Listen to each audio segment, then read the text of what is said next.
Hello team and welcome to another ATP Geopolitics video with myself, Jonathan MS Pitts, the Ukraine War News Update, second part thereof for the 24th of October 2023. Just before we go on to the usual military aid segment, just to let you know that S-300s have been seen to hit Kramatorsk area. Kramatorsk is one of the cities in that crescent of cities, Slavyansk, Kramatorsk, Konstantinivka, behind Bakhmut. It's a place that often gets targeted by S-300 missiles. I didn't mention it in my distance ordnance segment because I didn't have the information, but just to let you know that, yeah, it's not unusual. I mean, this kind of stuff happens every night. But the Russians do continue to use these. They do have a lot of S-300 missiles at their disposal, and they are effective in that it's very difficult to shoot them down. Air defense to shoot them down, but they are not the most accurate. Okay, moving on to military aid. Ukrainian military sailors take part in a multinational exercise, Joint Warrior 23-2. Navy of the Armed Forces of Ukraine has said the training takes place within the territorial waters of the UK with the participation of UK troops as well as ships of the Netherlands, Belgium, Poland, Germany, Denmark and Ukraine. Right, now this involves the Navy groups Cherkasy and Chernihiv Joint Multinational Exercise Joint Warrior 23-2.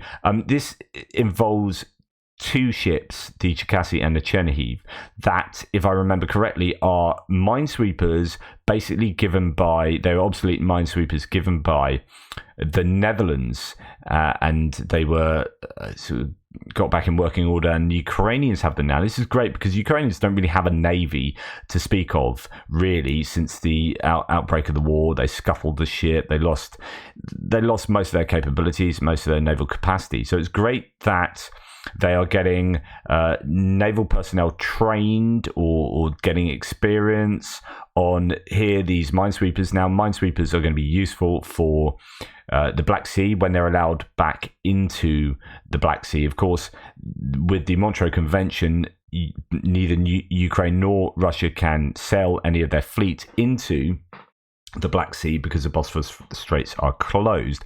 And I've said for a long time that's possibly one of the most important things that has happened since the beginning of the war.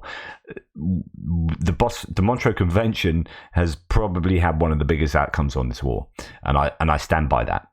If the Russian Navy, the full Russian Navy, had been able to sail into the Black Sea, it would have been an absolute catastrophe, I think.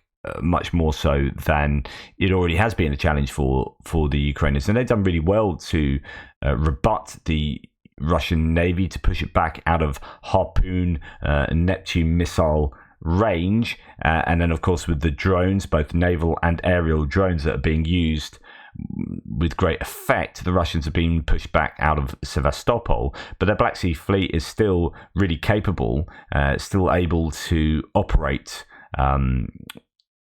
in the Black Sea and complete exercise or complete missions. They obviously fire a lot of cruise missiles from them and the submarines there. But yeah, it's really good that the Ukrainians have a navy to speak of that is getting trained, is getting integrated into NATO. This is all paving the way for full NATO accession. It's so important that they do stuff like this. I can't overemphasize that. Yeah, participation is coordinated by Royal Navy mentors. So the Royal Navy, British Navy, they're heavily involved in helping the Ukrainian Navy. I live in my parents are both former Navy, former Royal Navy. So that is it's good to see the Royal Navy get involved. I come from a naval family. I live in a naval area, etc., etc. Right. Finland provides rescue vehicles in support for Ukraine. Quote, assistance for rescue services makes up about 20% of all the assistance Finland has sent to Ukraine through the EU Civil Protection Mechanism, says the Finnish Minister of the Interior. Really good news. They obviously need not just military equipment, they need, an awful lot of emergency services equipment, given the amount of damage that has to be sorted out and the amount of crises that happen. I've just talked to you about Kramatorsk, S-300s hitting there, and of course this is exactly the sort of need that that exist as a result of those sort of strikes. Right, onto what am I doing with my computer? Pressing random buttons. Right, on to the next one. The DFC has approved over $380 million, so that's the Development Finance Corporation, to bolster Ukraine's economy, healthcare, and trade. In particular, the US DFC will allocate $250 million to support Ukrainian poultry producers and grain growers. This is where it's worth knowing about who the DFC are, because it's easy to look at stuff like this and go, oh, the US has given another $380 million to Ukraine. And if you're like anti-Ukraine aid and you think it's a zero-sum game where, money to Ukraine is money out of our pockets, all that kind of stuff I always talk about, then you can look at this and go, well, the US is giving more money to Ukraine. But actually, that's not what this is about. So who we are. So the DFC is US International Development Finance Corporation, is America's development finance institution. DFC partners with the private sector to finance solutions to the most critical challenges facing the developing world today. Indeed, let's read through this. The DFC is a development finance institution and agency of the US federal government. DFC invests in development projects primarily in low and middle income countries. First authorized in 2018 by the BUILD Act, the independent agency was formed in December 2019 by merging the Overseas Private Investment Corporation with the Development Credit Authority, US Agency for International Development, USAID, as well as several other smaller offices and funds. So DFC's lending capacity, so it's lending money primarily, is used to provide loans, loan guarantees, direct equity investments, and political risk insurance for private sector-led development projects. In other words, it's predominantly the private sector lending, getting investment into a country. So it's not like $380 million out of the US Federal Reserves or something like that. This is coordinated strategic investment in other nations that will be to a benefit of the US.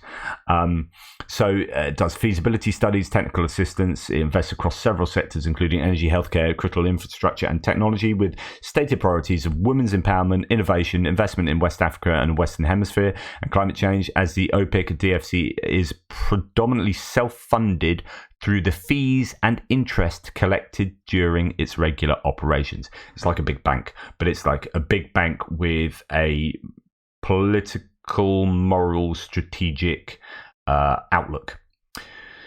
So there you go. Anyway, good news for the Ukrainians there. Serial production of the Vidsich UAV is being launched in Ukraine, according to Drone Army. So the drone is designed to attack Russian positions. It has a payload of 3 kilograms. So if you look at a lot of the FPV drones, they've got 2.5 kilograms. That gives them the ability to carry an RPG warhead. 3 kilograms gives them a little bit more capacity. Flight range is up to 40 kilometers, so that is good news. Speed 100 kilometers an hour, pretty quick, and flight altitude of up to 2 kilometers, so it can go fairly high as well. Great that they can produce these en masse. Good stuff.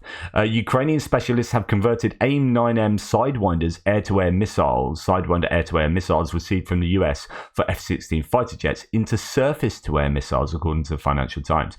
We've seen a lot of this happen. We've seen the adaptation of Sea Sparrow missiles for the RIM-7 for the Book launchers. Those are ship-launched anti-air missiles or air defense missiles used instead of on a ship, being used in the old Soviet Book launchers. We've seen the Supercat, the UK provided vehicle that I think fires brimstones, am I correct? But that might fire Sidewinders as well. I think they might have, that could be what they're talking about. Anyway, there's all this kind of innovation that's going on. Necessity is a mother of all invention. Ukraine need this kind of stuff, need these capabilities, and they need to be able to, fill gaps left by lack of stocks or, so on and so forth. Whatever they need to be able to do this, and they seem to be doing it fairly successfully. Right. going on to Russian military situations, we have Russian women are being recruited for frontline roles for the first time. I was waiting for this to happen, actually, because the Ukrainians have got this, and it allows them to have a greater pool of human resources, right, without wanting to really dehumanize this. The Russians who have done this in the past, right, haven't been doing this, but they are in an absolutely desperate situation to get boots on the ground. So this is a natural move for them to serve as snipers and drone operators. Predominantly, it appears the initiative marks a notable departure from the normal Russian practice of only using women to support roles such as cooks and medical staff. I might look into that a little bit later on one of my extras, but yeah, that is something the Russians are doing, and it's of no surprise to me. Right, going on to geopolitical things. Since the beginning of the operation of the new export corridor in the Black Sea, so that's hugging the coastline, Romania, Bulgaria, and then Turkey and out the Bosphorus Straits. Since the beginning of the operation for that new corridor, almost 50 ships have entered for loading. So I was kind of reporting this yesterday that Zelensky's talking about it, and more than 50 have been declared to approach. So that is very much now an established grain corridor, which is fantastic for the efficiency and volume of grain exports, which is a lot more challenging to do up the Danube, by rail, by road, and all these other ways. You just don't get the volume. And the costs are therefore higher. Right, smugglers tried to sell Syrian gold to Spain, but they were detained by police. This is such a shame. You're going to see these cultural artifacts. There'll always be. I mean, Ukraine's a country full of people, right? And people exist on that spectrum of morally good to morally bad. Spanish police have seized an ancient gold jewelry worth 60 million euros. The perpetrators tried to smuggle it out of Ukraine and sell it in Spain. All the gold items belonging to the Scythian era. It was probably stolen from a museum collection. Law enforcers arrested 2 Spanish and 3 Ukrainians as suspects in money laundering and forming a criminal network involved in the illegal export of cultural valuables from Ukraine. Good. Hopefully, that kind of illegal activity is clamped down upon. It'd be nice if Ukraine had all its cultural heritage for people to see at the end of this war. I mean, I hope to go there. And I was saying to my partner yesterday, talking about going to Ukraine at some point, it would be lovely to go there and see it as a free country and enjoy its cultural heritage and sites. Right, on to very much political stuff here. So something that I've been worried about for a long time, which is Russian meddling in politics. And here we have it in a very overt way, I would say. A new pro-Putin party is being created in Germany. The Bundestag MP from the Left Party has announced the creation of a party in favor of lifting anti-Russian sanctions, according to the Bild. Now, I've been reporting a lot recently on mainly far-right populism that seems to be in support of Putin. I think it's the pull of authoritarianism, but there are elements of the left doing this at times. So we've seen Robert Fico in Slovakia getting in charge, and he is kind of a left-wing but populist that's gone into coalition with a far right as well. So it's less about ideology, less about traditional political ideology and more about populist thinking, I think, in so many of these cases, both on the left and the right.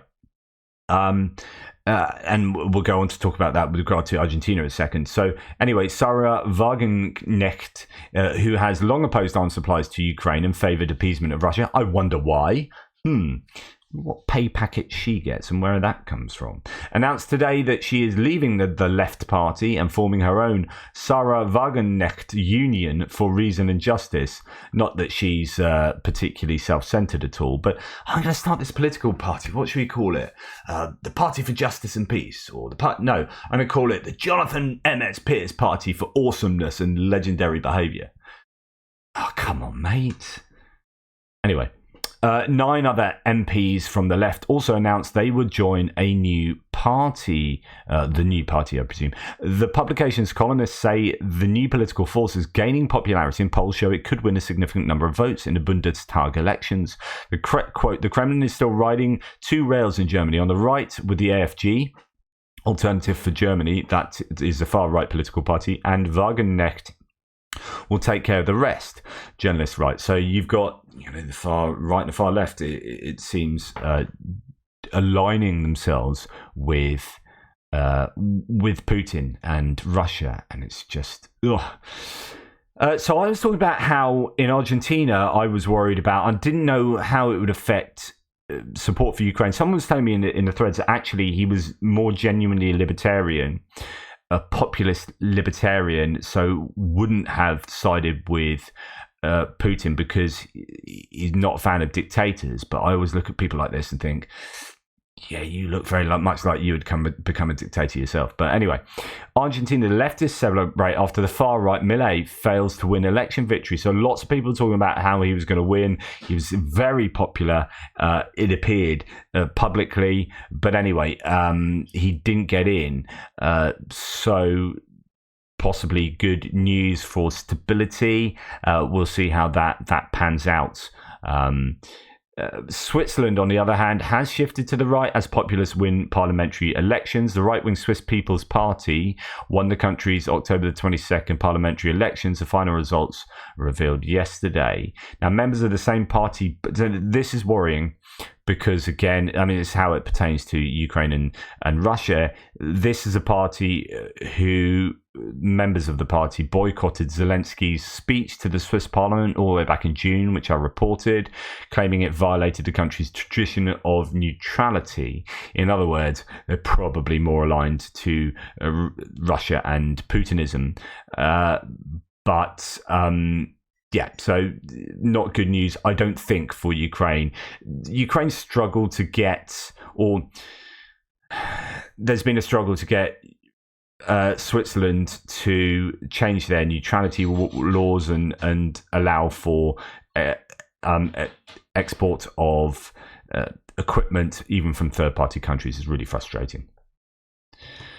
So I don't know how much this will change anything on the ground, really. But anyone from Switzerland or with Swiss expertise, please let me know in the comments below. Breaking: Erdogan has signed. This is huge. Has signed Sweden's NATO accession protocol and sends it to the Turkish parliament for ratification, according to a statement. This is absolutely massive. So there have been these hold-ups. There was a lot of leverage being applied by Erdogan on Sweden and Finland, particularly Sweden. They had the whole Quran burning thing, and that meant that they were in he could use that as an excuse to eke out even greater gains for Turkey with regard to Sweden and indeed NATO itself. So I'm sure he would have got a whole bunch of things, sweeteners for that deal, not least Sweden's formal kind of approach to the Kurdish, what Erdogan would see as Kurdish terrorists, the political party in or the political movement, depends what you call it, party. As I say, Erdogan will call them terrorists in Turkey. So he wanted, Sweden to very much come down against them in a formal way. So I presume something like that has happened. I don't know the exact details, but for Erdogan to sign that is really good news for NATO. If not, maybe for the Kurds.